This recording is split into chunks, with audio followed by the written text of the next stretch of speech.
আসসালামু আলাইকুম। ঈদ মানে খুশি, ঈদ মানে আনন্দ, আনন্দের জন্য দুইটা লাইন গান বানাইয়া গাচ্ছি আর কি। আন্দোলন আমাদের আন্দোলন, ঈদের পরেই হবে আন্দোলন। লক্ষ লক্ষ বিএনপির নেতা কর্মীরা অপেক্ষা করছেন ঈদের পরে ঝাঁপিয়ে পড়বেন রাজপথে। কেউ বা মেয়র ইশরাকের সেই মেয়রের শপথ পদের জন্য আন্দোলনে নামবেন। আবার বিএনপি বলছে ডিসেম্বরের মধ্যে যদি নির্বাচন না হয় তাহলে বড়সড় আন্দোলন করা হবে ঈদের পরে।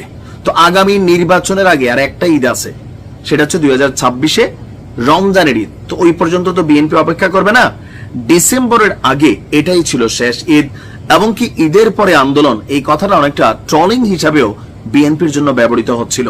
তবে এবার কিন্তু সত্যি আন্দোলনে নামার প্রস্তুতি নিচ্ছে বিএনপি। কিন্তু এরই মাঝখানে বিএনপির এই আন্দোলনকে অনেকটা চাঁদের দেশে পাঠানোর পরিকল্পনা আছে সরকারের। কারণ বাংলাদেশে গত 5ই আগস্টের আগে পরে যে দৃশ্যপট আমরা দেখেছি, আপনি রাজপথে বসে সারাদিন চিল্লান, দাম দেবে না। স্কুল আদালত অফিস কলেজে চিল্লান, দাম দেবে না। আপনাকে যেতে হবে শাহবাগ, আপনাকে যেতে হবে সচিবালয়, আপনাকে যেতে হবে প্রধান উপদেষ্টার যেই সরকারি বাসভবন আছে যমুনা, এইসব এলাকায় গিয়া রাস্তা ব্লক করতে হবে। তারপর আপনাকে 2-4-10 দিন জনগণকে কষ্ট দিতে হবে। তারপর সরকারের ইচ্ছা হলে আপনার আন্দোলন মানবে অথবা মানবে না। তো এই যে বিষয়গুলা, সরকারের দুর্বল জায়গাগুলো রাজনৈতিক দলগুলা বুঝা গেছে।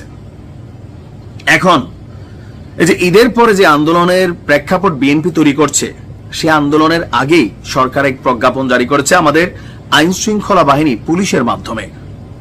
বাংলাদেশ সচিবালয় আজকে থেকে বাংলাদেশের সচিবালয় এরিয়া নাম্বার 1, নাম্বার 2 প্রধান উপদেষ্টার সরকারি বাসভবন যমুনা, নাম্বার 3 এর আশেপাশের যে এলাকা, সেই সব এলাকাগুলোতে যে কোনো প্রকারের সভা সমাবেশ, গণজমায়েত, মিছিল, শোভাযাত্রা, কয়টা? 5টা। সভা সমাবেশ, গণজামায়াত, মিছিল, শোভাযাত্রা ইত্যাদি আন্দোলন নিষিদ্ধ করে গণবিজ্ঞপ্তি দিয়েছে ঢাকা মেট্রোপলিটন পুলিশ ডিএমপি। তবে এটা কি এই প্রথম? না, আওয়ামী লীগ নিষিদ্ধের আগেও সচিবালয় এবং যমুনার আশেপাশে আন্দোলন করা এরকম ডিএমপির পক্ষ থেকে নিষেধাজ্ঞা ছিল। কিন্তু আমরা দেখেছি আন্দোলন হয়েছে। এনসিপি সহ আর অনেক দল আন্দোলন করেছেন, সরকারি বাতাস খেয়েছেন, তারপর হচ্ছে ঠান্ডা পানি পেয়েছেন, এগুলো নিয়ে অনেক কথাও হয়েছে। এরপর আবার সেখানে ইশরাক সাহেব তার সমর্থকদের নিয়ে এসে এখানে আন্দোলন করছেন। সো সরকারের এই প্রজ্ঞাপন বা বিজ্ঞাপন, এটার খুব যে কার্যত ভ্যালু আছে তা না। তবে রাইট নাও সরকার যদি হার্ড লাইনে যায়, দেন বিষয়টা অন্যদিকে মনে নিতে পারে। ডিপেন্ড করছে বিএনপি কতটা সুগঠিতভাবে এই আন্দোলনকে সামনের দিকে নিতে পারবে।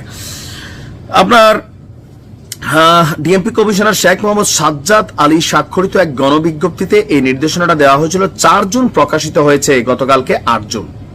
বলা হচ্ছে, এত দ্বারা সর্বসাধারণের অবগতির জন্য জানানো যাচ্ছে যে জনশৃঙ্খলা এবং প্রধান উপদেষ্টার নিরাপত্তা রক্ষার স্বার্থে ঢাকা মেট্রোপলিটন পুলিশ অর্ডিন্যান্স 76-এর 29 ধারায় অর্পিত ক্ষমতা বলে আগামী 9 জুন 2025 খ্রিস্টাব্দ সোমবার থেকে পরবর্তী নির্দেশনা না পাওয়া পর্যন্ত বাংলাদেশ সচিবালয়, যমুনা পার্শ্ববর্তী এলাকা মানে হোটেল ইন্টারকন্টিনেন্টাল মোড়, কাকরাইল মসজিদ মোড়, অফিসার্স ক্লাব মোড়, মিন্টু রোড, এই সকল এলাকাগুলোতে সভা সমাবেশ, গণজমায়েত, মিছিল, শোভাযাত্রা ইত্যাদি নিষিদ্ধ করা হলো। সরকারি প্রজ্ঞাপন সামনে আসার পর মানে ডিএমপির অনেকে বলছেন যে বিষয়টা হচ্ছে বিএনপির যে প্রস্তুতি নির্বাচনমুখী এবং কি নির্বাচন দাবি আদায়ের লক্ষ্যে রাজপথে যে অবস্থান কর্মসূচির বা জনাব মেয়র ইশরাকের যে বিভিন্ন কর্মসূচির ঘোষণা ঈদের দিনও দিচ্ছেন, সেগুলোকে অনেকটা থামাতেই আপনার এই পরিকল্পনা গ্রহণ করা হয়েছে। তবে এই দেশের মানুষ আইন ভাঙে, এটাই স্বাভাবিক। দেখা যাক আইন ভেঙে কে কতটুকু অধিকার আদায় করতে পারে। তবে আমার কাছে মনে হয় যে আন্দোলনগুলোতে জনসাধারণের দুর্ভোগ না হয় এমন ভাবে করা উচিত।